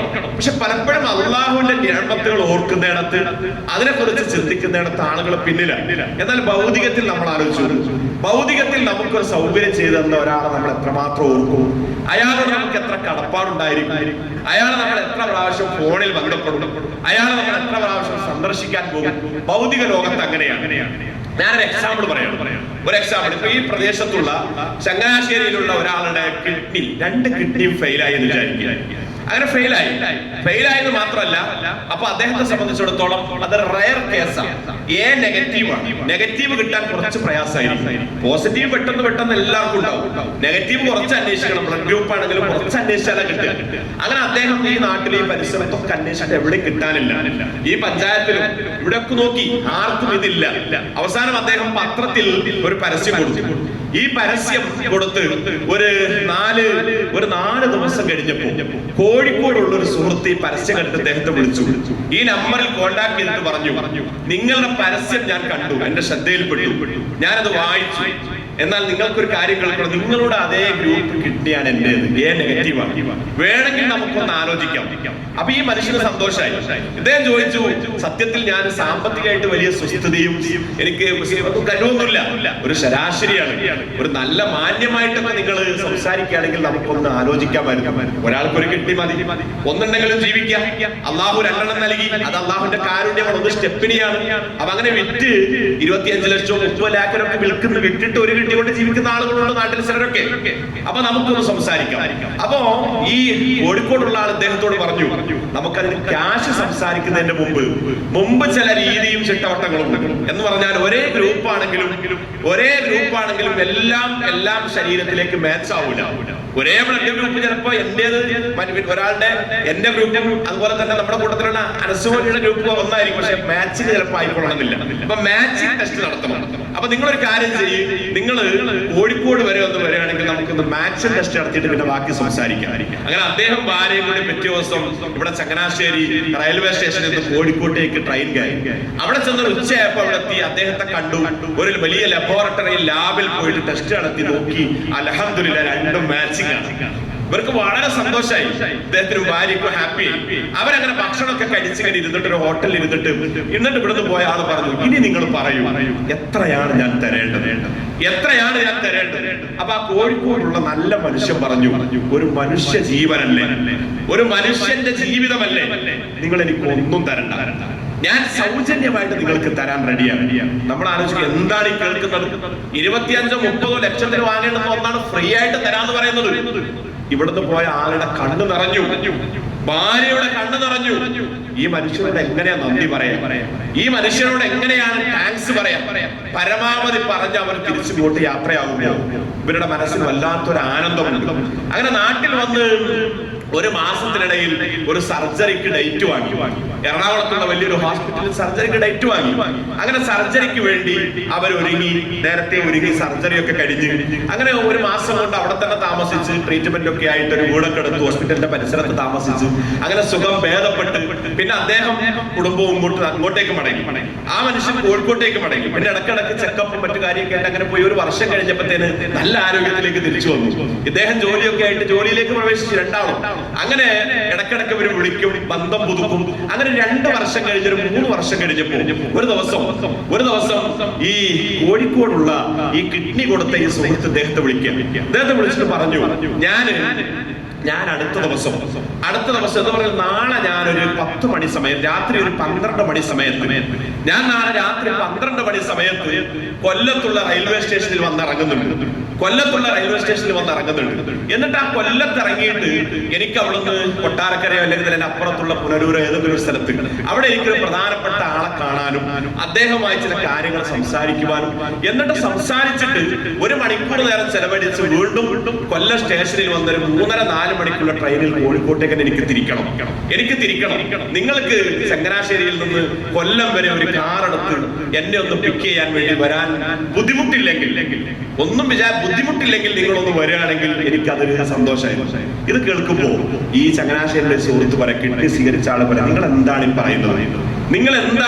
ഇതൊക്കെ പറയാനുണ്ടോ? നിങ്ങൾ ജസ്റ്റ് ഒരു മെസ്സേജ് അയച്ചാൽ ഞാൻ അവിടെ എത്തൂലേ?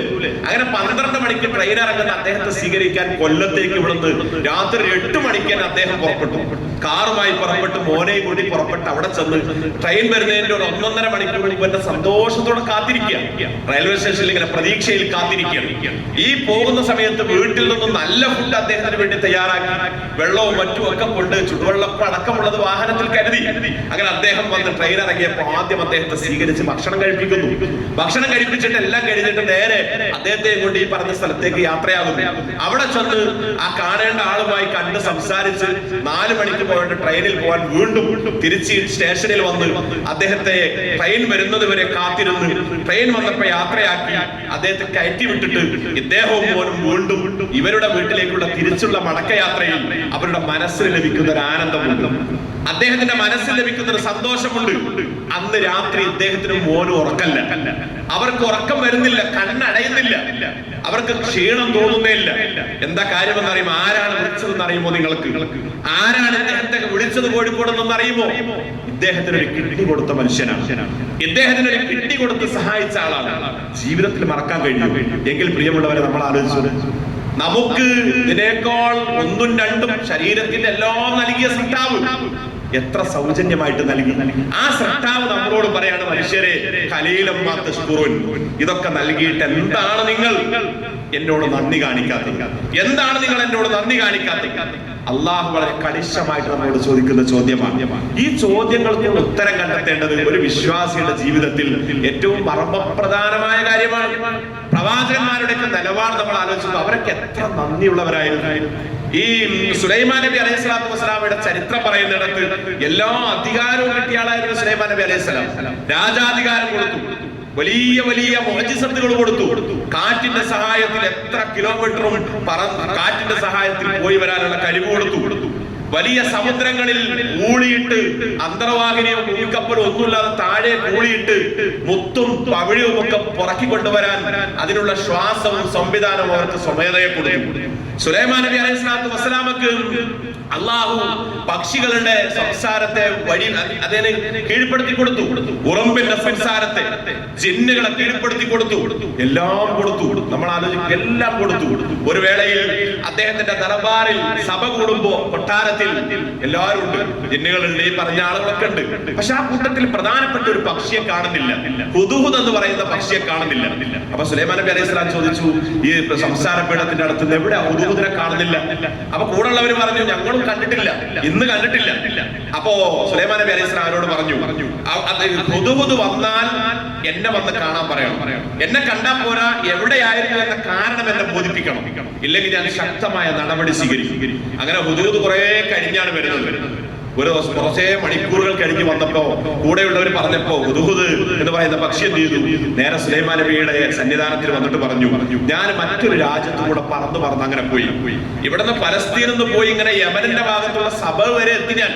പക്ഷെ അവിടെ എത്തിയപ്പോ എനിക്ക് കാണാൻ കഴിഞ്ഞൊരു സംഗതി, അവിടെ ഒരു രാജ്ഞിയുണ്ട്. അവിടെ ഒരു രാജ്ഞിയുണ്ട്, ഭരണാധികാരി, ബൽക്കീസ് എന്നാണ് അവരുടെ പേര്. പക്ഷെ ആ നാട്ടിലുള്ള മുഴുവൻ മനുഷ്യന്മാരും ഈ ബൽക്കീസിനെയാണ് ആരാധിക്കുന്നത്. ബൽക്കീസിന്റെ മുമ്പിലാണ് കുനിയുന്നത്, സാഷ്ടാംഗം നമിക്കുന്നത്. ഇത് ഞാൻ കണ്ടെന്നറിഞ്ഞപ്പോ സുലൈമാൻ നബി അലൈഹി സ്വലാത്തു വസ്സലാം പറഞ്ഞു, എങ്കിൽ നീ അവർക്കുള്ള കത്തുമായി പോകണം, നീ തന്നെ പോകണം. ആ രാജ്ഞിക്ക് കത്ത് കൊടുത്തയക്കുകയാണ്. എന്താണ് ആ കത്ത് തുടങ്ങുന്നത്? ബിസ്മില്ലാഹിർ റഹ്മാനിർ റഹീം, അള്ളാഹുവിന്റെ നാമത്തിൽ സുലൈമാൻ അലൈഹിസ്സലാം ബൽക്കീസ് രാജ്ഞിക്ക് എഴുതുന്ന കത്ത്. എന്താണ് ആ കത്തിന്റെ ഉള്ളടക്കം? നീ അഹങ്കാരം നടിക്കരുത്, നീ അഹങ്കരിക്കരുത്, നീ എനിക്ക് കീഴ്പ്പെട്ടിട്ട് എന്റെ അടുത്തേക്ക് വരണം. ഈ കത്തിങ്ങനെ ഈ രാജ്ഞി കിട്ടിയപ്പോ അത് വായിച്ചിട്ട് രാജ്ഞി തന്റെ ദർബാറിൽ എല്ലാരെയും വിളിച്ചു, പട്ടാളക്കാരൊക്കെ വിളിച്ചിരുത്തിയിട്ട് പറഞ്ഞു, ഇങ്ങനെ ഒരു ഭീഷണി വന്നിട്ടുണ്ട്, എന്താണ് നമ്മൾ ചെയ്യേണ്ടത്? പട്ടാള സൈന്യം പറഞ്ഞു, എന്ത് വില കൊടുത്തു ഞങ്ങൾ അങ്ങോട്ട് പോകാം, അവരെ തോൽപ്പിക്കുമെന്ന് അവര് ശപഥം ചെയ്തു. ഈ സമയത്ത് ബൽക്കീസ് പറഞ്ഞു, നിങ്ങൾ അങ്ങനെ പെട്ടെന്ന് പോകാൻ പറ്റില്ല, അവിടുത്തെ അവസ്ഥയും സിറ്റുവേഷനും ഒന്ന് പോയിട്ട് നമ്മൾ പരിശോധിക്കണം, നിരീക്ഷിച്ച് നോക്കി വന്നിട്ടേ നമ്മൾ പുറപ്പെടാവും. അങ്ങനെ കുറച്ച് ആളുകൾ പോവുകയും അവിടെ ചെന്ന് നോക്കിയപ്പോ അവിടെ ശക്തമായിട്ടുള്ള സംവിധാനമുണ്ട്, ശക്തമായ സംവിധാനം. ഈ കൊട്ടാരത്തിന്റെ മുന്നിലൊക്കെ വലിയ സ്വർണത്തിന്റെ വലിയ വലിയ കട്ടകളാണ് വിരിച്ചിരിക്കുന്നത്. ഇതൊക്കെ കണ്ടിട്ട് ഇവര് തിരിച്ചു വന്നു. പിന്നെ അതിന്റെ ചരിത്രം ഖുർആൻ ഇങ്ങനെ വേറെ പറയുന്നുണ്ട്. ഞാൻ പറയുന്നത് പക്ഷിയെ കീഴ്പ്പെടുത്തി കൊടുത്തു. ഒരിക്കൽ സുലൈമാൻ നബി അലൈഹി സ്വലാത്തു വസ്സലാമയും സൈന്യവും ഇങ്ങനെ നടന്നു പോകുമ്പോ ഈ ഉറമ്പൻ കൂട്ടം അവരുടെ മാളങ്ങളിൽ നിന്ന് ഭക്ഷണം തേടി ഇങ്ങനെ പോവാ. അപ്പോഴാണ് ദൂരെ നിന്ന് സുലൈമാൻ നബി അലൈഹി സ്വലാമയും സൈന്യവും വരുന്നത് കാണുന്നത്. അപ്പൊ ഈ ഉറമ്പൻ കൂട്ടത്തിൽ ഒരു ഉറുമ്പ് ഉറക്കെ വിളിച്ചു പറയുകയാണ് മറ്റു ഉറുമ്പുകളോട്, കൂടപ്പിറപ്പുകളോടുള്ള സ്നേഹം കൊണ്ട് പറയാം, ഉറുമ്പുകളെ നിങ്ങളൊക്കെ പെട്ടെന്ന് നിങ്ങളുടെ കൂടുകളിൽ മാളങ്ങളിൽ ഒളിക്കുക, സുലൈമാനും സൈന്യവും വരുന്നുണ്ട് അലൈഹിസ്സലാം, അവർ നിങ്ങളെ ചവിട്ടി മതിക്കാതിരിക്കട്ടെ. ഒരുപക്ഷെ ഞാൻ വരെ ആ ചവിട്ടിൽ ഒന്നും അല്ലാതായി പോയി. ഈ ഉറുമ്പിന്റെ വർത്തമാനം ദൂരെ നിന്ന് കേട്ട സുലൈമാൻ നബി അലൈഹിസ്സലാത്തു വസ്സലാം അള്ളാഹുവിന്റെ മുമ്പിൽ പറഞ്ഞൊരു വർത്തമാനം ഖുർആൻ നമുക്ക് പറഞ്ഞു തരികയാണ്.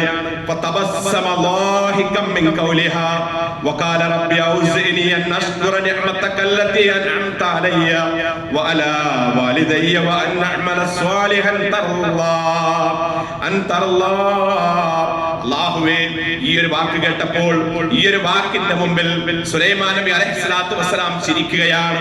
ചിരിച്ചിട്ട് പറയുകയാണ്, അല്ലാഹുവേ, എനിക്കും എന്റെ മാതാപിതാക്കൾക്കും നീ നൽകിയ നിഅമത്തുകൾക്ക് പകരമായിട്ട് ശുക്ർ പറയാൻ, നന്ദി പറയാൻ, കടപ്പാട് പറയാനുള്ള സൗഭാഗ്യം ഞങ്ങൾക്ക് നൽകണമേ, ഉദവി നൽകണമേ, പിറവി സമ്മാനിക്കണമേ, തുറവി ഞങ്ങൾക്ക് നൽകി അനുഗ്രഹിക്കണമേ.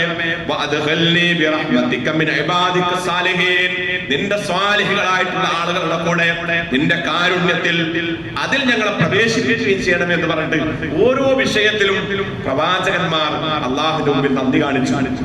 പിന്നെ സുലൈമാൻ നബി അലൈഹി സ്വലാം പറഞ്ഞു, കാല ഹാദാ മിൻ ഫദ്ലി റബ്ബി, ഇതെന്റെ റബ്ബിന്റെ ഫളിലാണ്, അള്ളാഹുവിന്റെ ഒരു നിഅമത്താണ്. എന്തിനാണെന്നറിയോ? ലിയബ്ലുവനി അഷ്കുർ അം അക്ഫുർ. ഞാൻ അള്ളാഹിനോട് നന്ദി കാണിക്കോ നന്ദികേട് കാണിക്കോ എന്ന് പരീക്ഷിക്കാൻ. അള്ളാഹു നമുക്ക് നൽകിയതൊക്കെ അങ്ങനെയാണ്. നമുക്ക് നൽകിയ ആരോഗ്യം കൊണ്ട് നമ്മൾ നന്ദി കാണിക്കോ നന്ദികേട് കാണിക്കോ?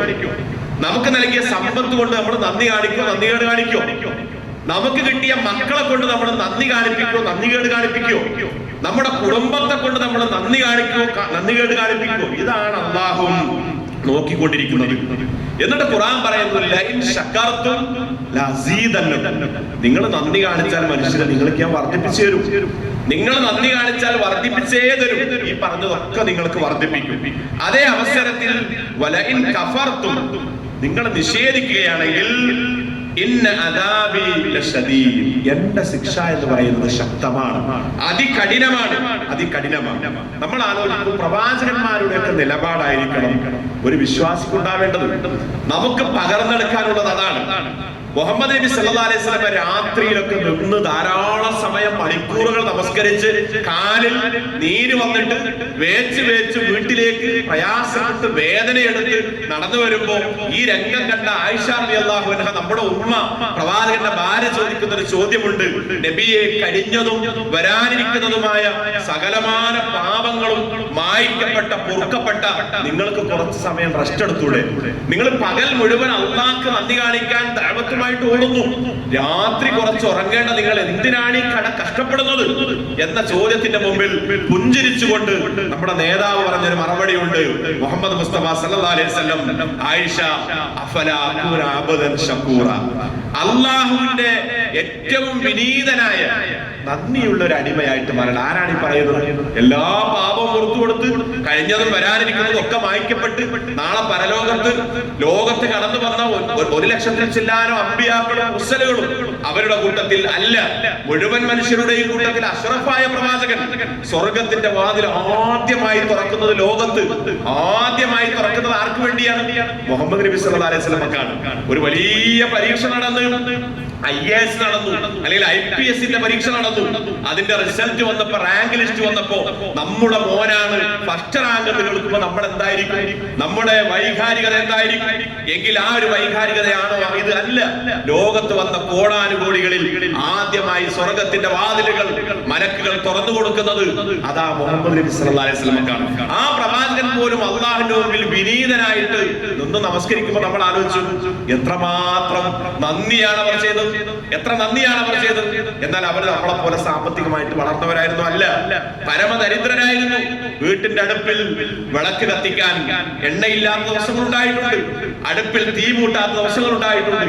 റസൂലുള്ളാഹി, ലോകത്തിന്റെ നേതാവ്, ഈ ലോകത്തോട് യാത്രയാകുമ്പോ വീട്ടിൽ അവസാന നാളുകളിൽ കത്തിക്കാൻ എണ്ണയില്ലാഞ്ഞിട്ട് ഒരു അമുസ്ലിമിന്റെ അടുത്തുനിന്ന് കടം വാങ്ങിയ എണ്ണയുടെ ആ കടം ഉണ്ടായിരുന്നു. അത് പിന്നെയാണ് വീട്ടുന്നത്. നമ്മൾ ആലോചിക്കുക, എത്ര ചരിത്രങ്ങളാണ് നമ്മുടെ ഹൃദയത്തിലേക്ക് നമ്മൾ കൊത്തിവെക്കണം. ഒരു അസമയത്ത് ഒരു ദിവസം രാത്രി കിടന്നിട്ട് ഉറക്കം വരാതെ റസൂലുള്ളാഹി എണീറ്റു സല്ലല്ലാഹു അലൈഹി വസല്ലം. എണീറ്റ് പുറത്തിറങ്ങി, എന്നിട്ട് ഒരു തണലിൽ ഇങ്ങനെ പോയിരുന്നു, ഒരു മരച്ചുവട്ടിലോ മറ്റോ തണലിലോ ഇരുന്നു. എന്താ, ആരോഗ്യ പ്രശ്നമല്ല, വിശന്നിട്ട് ഉറക്കം വരാത്ത. നമ്മൾ ആലോചിച്ചു, ഇന്നിപ്പോ പഴയ കാലത്ത് നമ്മുടെ ഉപ്പമാരും വല്യപ്പമാരും ഒക്കെ അന്നൊക്കെ ചിന്തിച്ചിരുന്നത്, പടച്ചോനെ നമ്മുടെ മക്കൾക്ക് ഇന്ന് വിശപ്പടക്കാൻ എന്താ കൊടുക്കുക? അന്നൊരു കഞ്ഞി പോലും ഇല്ലാത്തൊരു കാലഘട്ടം ഉണ്ടായിരുന്നു.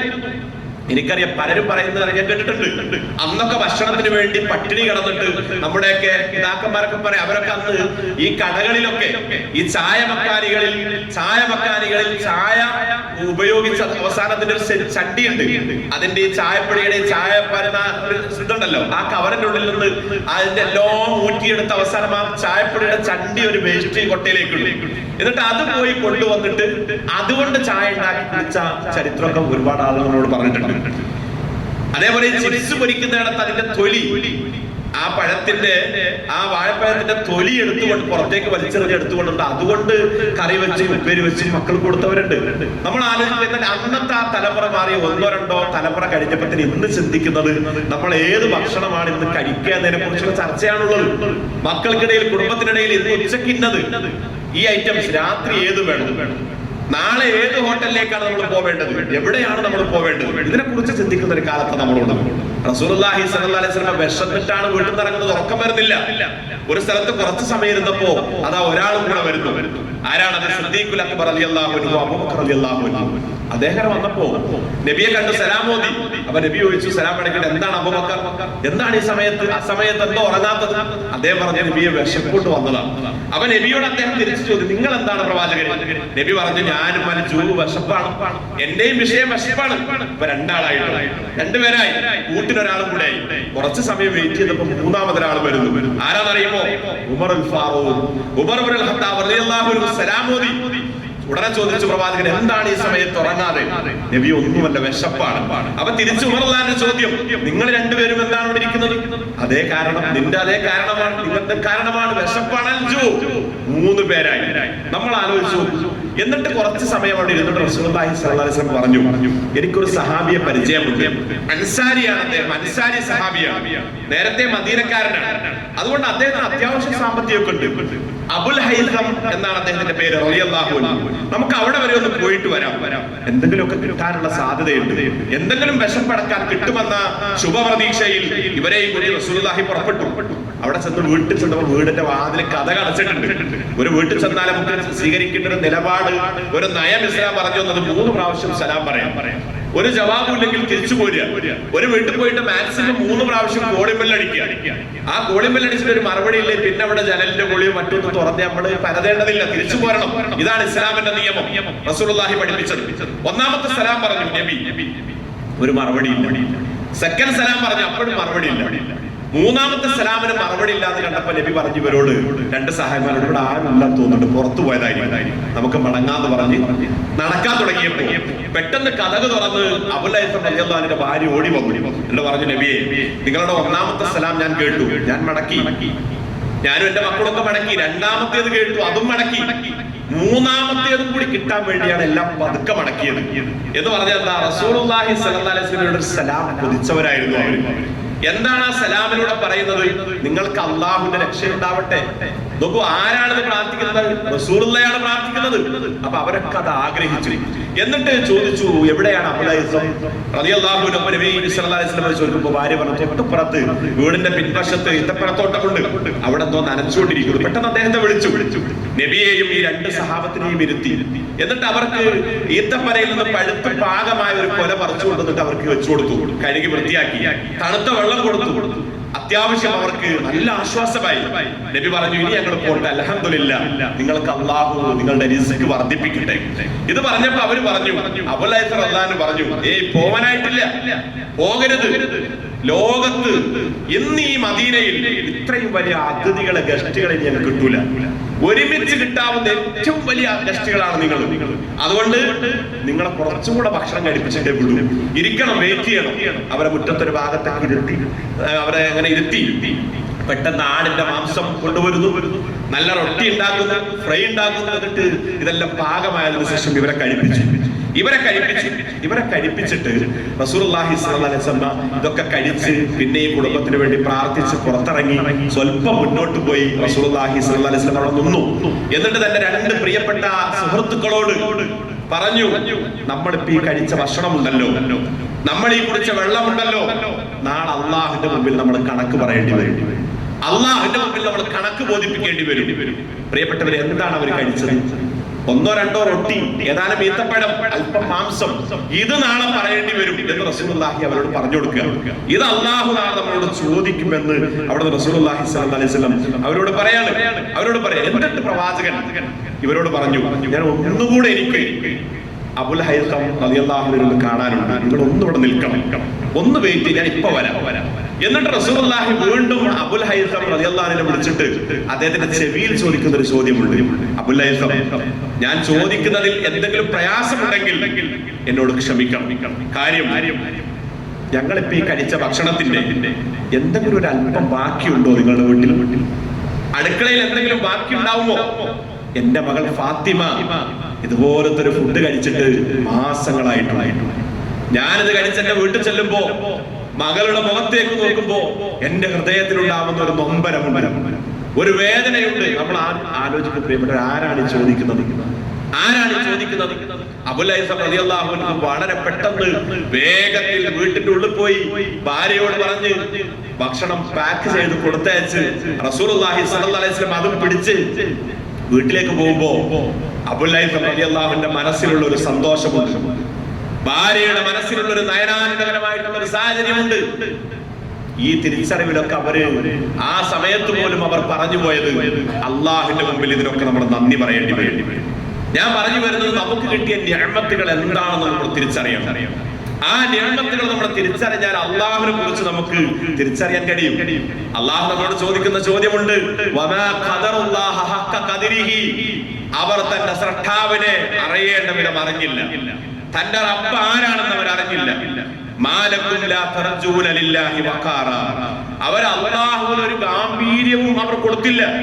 പിന്നെ അല്ലാഹു പറയാ ഫമാ വന്നുക്കും ബിറബ്ബിൽ ആലമീൻ. നിങ്ങൾ നിങ്ങളുടെ റബ്ബിനെ കുറിച്ച് എന്താണ് മനസ്സിലാക്കിയത്? നിങ്ങളുടെ റബ്ബിനെ കുറിച്ച് നിങ്ങൾ എന്താണ് മനസ്സിലാക്കിയത്? അള്ളാഹു വ്യത്യസ്ത ചോദ്യങ്ങളിലൂടെ നമ്മളോട് ചോദിച്ചുകൊണ്ടിരിക്കുകയാണ്. അപ്പൊ നമ്മുടെ ജീവിതത്തിൽ നമുക്ക് അള്ളാഹുവിനോട് കൂടുതൽ കടപ്പാടും അള്ളാഹുവിനോട് കൂടുതൽ അടുപ്പവും അള്ളാഹു ഇഷ്ടപ്പെട്ടവരാണ് എന്നൊക്കെ അവസ്ഥയിലേക്ക് മാറണമെങ്കിൽ നമുക്കുണ്ടാവേണ്ടത് കിട്ടിയ നിഅമത്തുകളെ കുറിച്ച് കൃത്യമായി തിരിച്ചറിയാം. അള്ളാഹു പറഞ്ഞു, അല്ലദീ ഖലഖൽ മൗത വൽ ഹയാത ലിയബ്ലുവക്കും അയ്യുക്കും അഹ്സനു അമല. നിങ്ങൾക്കിടയിൽ ജീവിതവും മരണവും ഒക്കെ അള്ളാഹു നൽകിയത് നിങ്ങളെ പരീക്ഷിക്കാൻ വേണ്ടിയാണ്. ഈ ദുനിയാവെന്ന് പറയുന്നത് ഒരു പരീക്ഷാലയമാണ്. ഈ പരീക്ഷണാലയത്തിൽ നമ്മെ സംബന്ധിച്ചിടത്തോളം നല്ലപോലെ നമ്മൾ ശ്രദ്ധിക്കണം. ഒരു മാർക്കും കുറഞ്ഞു പോകാൻ പാടില്ല. ചില വലിയ വലിയ പരീക്ഷകളിലൊക്കെ മൈനസ് മാർക്ക് ഉണ്ടാവും. എന്ന് പറഞ്ഞാൽ ഒരു ഉത്തരം തെറ്റിയാൽ അതിന്റെ മാത്രമല്ല പോയി ഇപ്പുറത്ത് വേറെയും കുറയും. അപ്പൊ അതിലൊക്കെ എത്ര ശ്രദ്ധയിലായിരിക്കും അവരെ എഴുതുക. ഒരിക്കലും പോവാതിരിക്കാൻ വേണ്ടി ജാഗ്രത പാലിക്കും. പരീക്ഷ ഹാളിൽ അങ്ങനെയാണ്. അപ്പൊ ക്ലാസ്സിൽ പഠിപ്പിക്കുമ്പോ അധ്യാപകൻ കുട്ടി ആ ക്ലാസ്സിൽ ശ്രദ്ധിക്കാതിരുന്നാൽ, കളിച്ചിരുന്നാൽ അവരെ ശകാരിക്കും, അവരോട് ദേഷ്യം പിടിക്കും, ചിലപ്പോൾ അടിച്ചെന്ന് വരും. എങ്കിൽ നമ്മൾ ആലോചിക്കും, ഈ ഒരു വർഷത്തെ പഠനം ക്ലാസ് കഴിഞ്ഞ് അവസാനം പരീക്ഷ ഹാളിൽ പരീക്ഷയ്ക്കിരിക്കുന്ന ഒരു കുട്ടി 2.5 മണിക്കൂർ സമയം അവർ കൊടുത്ത പേപ്പറിൽ അവൻ ചിത്രമാണ് വരക്കുന്നതെങ്കിലും ഈ അധ്യാപകൻ അവരോട് ഒന്നും പറയില്ല. അവന് വേണമെങ്കിൽ എഴുതിയാൽ മതി. കാര്യം എന്താ? ഇത് പരീക്ഷാ ഹാളാണ്. പ്രശ്നം വരുന്നത് എവിടെയാണ്? പ്രശ്നം വരുന്നത് റിസൾട്ട് വരുന്ന സമയത്താണ്. നമ്മുടെ ജീവിതവും അങ്ങനെയാണ്. ഇത് പരീക്ഷാലയമാണ്. ഇവിടെ നമുക്ക് എങ്ങനെ ജീവിക്കാം? ആരും ചോദിക്കൂല. ഇപ്പൊ ഒരാള് നമസ്കരിക്കാൻ വന്നിട്ടില്ലെങ്കിലും ആരും ചോദിക്കൂല. ഒരാളിപ്പോ എന്തെങ്കിലും വേറൊരു വേണ്ടാത്തരം ചെയ്താൽ ആരും ചോദിക്കൂല.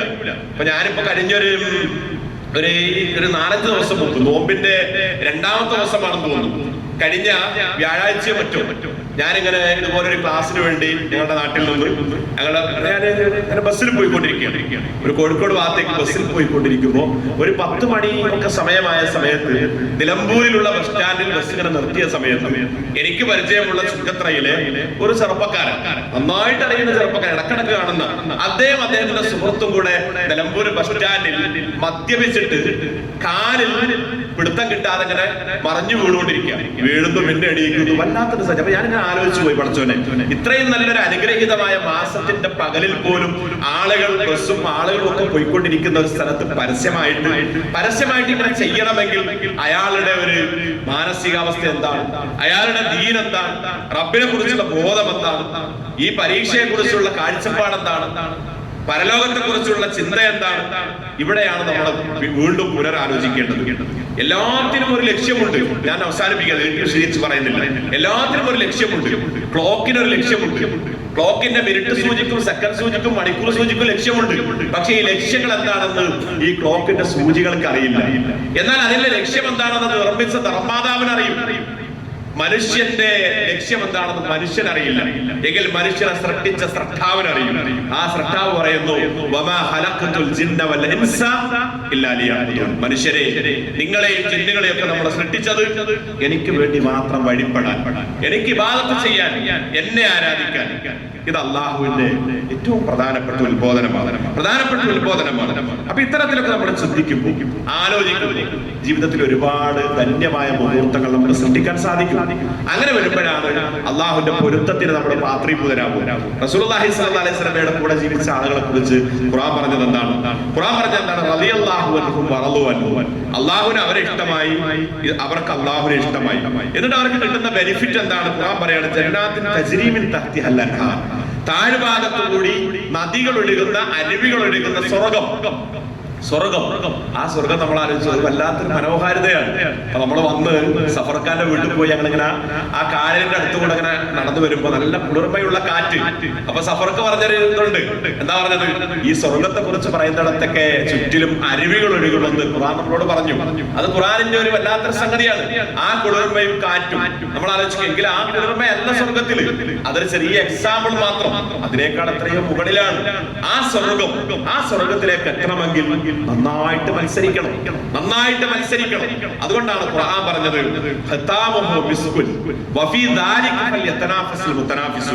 സ്വർഗം എന്നോ അള്ളാഹു സൃഷ്ടിച്ചു വെച്ചിട്ടുണ്ട്.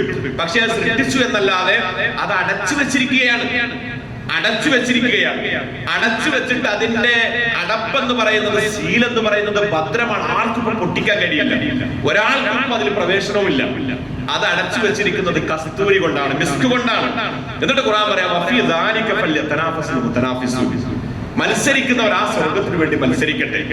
നരകം എവിടെയോ സംവിധാനിച്ച് അതിന്റെ ഒരു ഭാഗമുണ്ട്. ആ നരകം ഇടക്കിടക്കൊന്ന് ശ്വാസം വിടും. അതൊന്ന് ശ്വാസം പുറത്തേക്ക് തള്ളുമ്പോഴാണ് ഈ ശക്തമായ ചൂട് വരുന്നത്. നമ്മൾ ആലോചിച്ചു ഇപ്പൊക്കെയുള്ള ചൂട് എത്രയാണ്? പണ്ടൊക്കെ നമ്മൾ പറയും ഗൾഫിലൊക്കെ 42-40 ഡിഗ്രിയാണ് ചൂട് എന്നൊക്കെ പറഞ്ഞപ്പോൾ വല്ലാതെ പരിഭവം പറയും. ഇപ്പൊ അതൊക്കെ മാറി നമ്മുടെ നാട്ടിൽ 42-44 ആയി എന്ന് പറഞ്ഞ കാലാവസ്ഥ വ്യതിയാനവും സംവിധാനങ്ങളൊക്കെ കടന്നു വരിക. അതൊക്കെ ഈ ലോകത്തിന്റെ അവസാന ഫിനിഷിംഗ് പോയിന്റിലേക്കുള്ള ചില സൂചനകളായിരിക്കും. എന്തുകൊണ്ട് സൂചനയാണ്? റസൂലുള്ളാഹി സ്വല്ലല്ലാഹു അലൈഹി വസല്ലം 14ാം നൂറ്റാണ്ട് മുമ്പ്, ഏതാണ്ട് 1500 കൊല്ലം മുമ്പ് മദീന മുനവ്വറയിലെ മിമ്പറിൽ കയറിയിട്ട് പ്രസംഗിക്കുമ്പോ ഇങ്ങനെ പിടിച്ചു വിരല്, ഈ 2 വിരൽ ഇങ്ങനെ ചേർത്ത് പിടിച്ചു, നടുവിരലും ചൂണ്ടുവിരലും അടുപ്പിച്ചു പിടിച്ചിട്ട് പറഞ്ഞു, ഞാനും ഖിയാമത്ത് നാളും ഇത്ര അടുത്താണ്. നമ്മൾ ആലോചിച്ചു, ഇത്ര അടുത്ത് പറഞ്ഞാ മുട്ടി നിൽക്കുകയാണ്. ഞാനും ഖിയാമത്തും എന്ന് പറഞ്ഞാൽ ഞാൻ അവസാനത്തെ നബിയാണ്. ഇനി ഒരു നബി വരാനില്ല. ഞാൻ അവസാനത്തെ പ്രവാചകനാണ്. ഇനി ഒരു പ്രവാചകൻ വരാനില്ല. നിങ്ങൾ അവസാനത്തെ ഉമ്മത്താണ്. ഇനിയൊരു ഉമ്മത്തില്ല എന്ന് പറഞ്ഞതിന്റെ അർത്ഥം എന്താണ്? ഖിയാമത്തിലേക്ക് അടുത്തു. ഇത് പറഞ്ഞിട്ട് 1500 കൊല്ലായി. അപ്പൊ അതിലേക്ക് അടുത്തുകൊണ്ടിരിക്കുകയാണ്. ഇവിടെയാണ് നമ്മെ സംബന്ധിച്ചിടത്തോളം നമുക്ക് അല്ലാഹു നൽകിയ നിഅമത്തുകൾ, അനുഗ്രഹങ്ങൾ, അതിന് പകരമായിട്ട് നമ്മൾ എന്താണ് ചെയ്യുന്നത് എന്നുള്ള ആലോചന ഇടക്കിടക്ക് നടത്തി ഓരോ പോയിന്റിലും, നമ്മുടെ ഓരോ നടത്തത്തിലും, ഇരുത്തത്തിലും, ഓരോ ശ്വാസോച്ഛ്വാസത്തിലും, ഓരോ ഹൃദയത്തിന്റെ മിടുപ്പിലും നമ്മൾ അറിയാതെ പറയണം അൽഹംദുലില്ലാഹ്. ഇതിങ്ങനെ ഒരു ദിവസം നമ്മൾ എത്രയോ ആവർത്തിക്കണം. ഇത് നമ്മുടെ നന്ദിയുടെ ചില സൂചനകളാണ്. നമ്മൾ നന്ദി കാണിക്കുന്നു എന്നതിന്റെ ചില അടയാളങ്ങളാണ്. പ്രിയമുള്ളവർ, ആ രൂപത്തിലൊക്കെ ചിന്തിക്കാൻ ഈ റമദാൻ നമുക്ക് പ്രചോദനമാവട്ടെ എന്നാണ് ഈ സന്ദർഭത്തിൽ ഞാൻ പ്രാർത്ഥിക്കാൻ ആഗ്രഹിക്കുന്നത്. ഇനിയുള്ള ദിവസങ്ങൾ 8 പൂർത്തിയാവാൻ പോകും. ബാക്കിയുള്ള ദിവസങ്ങളൊക്കെ പരമാവധി ആത്മാർത്ഥമായ നിയ്യത്തിലും പ്രാർത്ഥനയിലും നമ്മൾ അതിനെ ഉപയോഗപ്പെടുത്തണമെന്നൊരു കാഴ്ചപ്പാടിൽ, തീരുമാനത്തിൽ മുന്നോട്ട് പോവുകയാണെങ്കിൽ അവിടെയൊക്കെ നമുക്ക് വിജയം കൈവരിക്കാൻ സാധിക്കും. അല്ലാഹു ആ രൂപത്തിൽ ചിന്തിക്കുന്ന മുത്തക്കികളിൽ, മുവാഹിദുകളിൽ, ഭാഗ്യശാലികളിൽ നമ്മെല്ലാവരെയും ഉൾപ്പെടുത്തി അനുഗ്രഹിക്കുമാറാവട്ടെ. മറ്റൊരു കാര്യം സൂചിപ്പിക്കുവാനുള്ളത്, നമ്മുടെ ഈ പ്രസ്ഥാനത്തിന്റെ കീഴിലുള്ള റിവാർഡ് എന്ന് പറയുന്ന ഭിന്നശേഷിക്കാർക്കുള്ള ഈ അന്ധരായിട്ടുള്ള, കണ്ടു കാണാത്ത, അങ്ങനെയുള്ള വ്യത്യസ്തരായിട്ടുള്ള ആളുകൾ, സംസാരിക്കാൻ കഴിയാത്തവർ, ഇവർക്കൊക്കെ വേണ്ടി നമ്മുടെ ഈ സംവിധാനത്തിന്റെ കീഴിൽ ഒരു ഘടകമുണ്ട്. അവരുടേതായിട്ടുള്ള ഒരുപാട് ദൗത്യം നിർവഹിക്കുന്നുണ്ട്. അപ്പൊ നമുക്ക് ഒരു ദാവത്ത് നടത്താൻ, ആളുകളിലേക്ക് എത്തിക്കാൻ എളുപ്പമാണ്. കാഴ്ചയുള്ളവർക്കും കേൾവിയുള്ളവർക്കും എത്തിക്കാൻ ഒരു പണിയില്ല.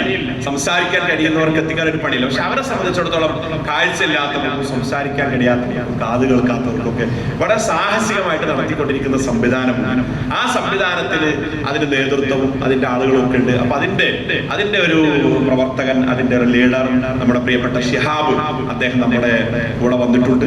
അദ്ദേഹം ഇവിടെ എത്തിയിട്ടുണ്ട്. കോഴിക്കോട് സ്വദേശിയാണ്. അദ്ദേഹം ഇന്നിവിടെ നമ്മുടെ കൂടെയുണ്ട്.